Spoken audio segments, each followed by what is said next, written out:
गणित दिलेलं बघा. -13 अधिक 35 अधिक 103 या सगळ्यांचा घातांक दिलेला आहे 0 अधिक 101 चा घातांक दिलेला आहे 629. पहिले तर इथे आपण कॉन्सन्ट्रेट करूया. ठीक आहे. -13 बाजूला ठेवूया. ह्याच्यामध्ये कितीही मोठी संख्या असली असती, कशाही संख्या असल्या असत्या आणि त्याचा घातांक 0 दिलाय, याचा अर्थ असतो की त्याची किंमत आहे 1. कारण काय?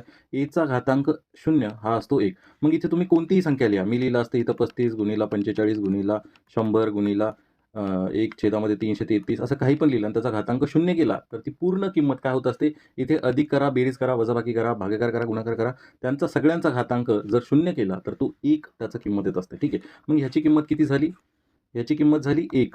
ठीक आहे. याची किंमत 1 झाली आणि 1 चा कोणताही घातांक घ्या. 10,00,000 घ्या, 1 चा घातांक समजा मी असं लिहिलं 629 भागीला 1000 तरी तो सुद्धा 1च येतो. म्हणजे 1 चा कोणताही घातांक घेतला तरी तो 1 येतो. म्हणजे हा 1 आणि तो 1 असे किती झाले मिळून 2 झालेले. इथे -13 होते अधिक हे 1 आणि हा 1 टोटल झाले 2. -13 अधिक 2 म्हणजेच -11 येणार आहे. ठीक आहे. ऑप्शन क्रमांक 1 हे तुमचं उत्तर असेल. जर तुमचे काही डाऊट असतील तर तुम्ही ह्या टेलिग्राम ग्रुपवरती मला बिनधास्त तुमचे प्रश्न पाठवू शकता. ही आपली 59 ची मंथली मेंबरशिप आहे. धन्यवाद.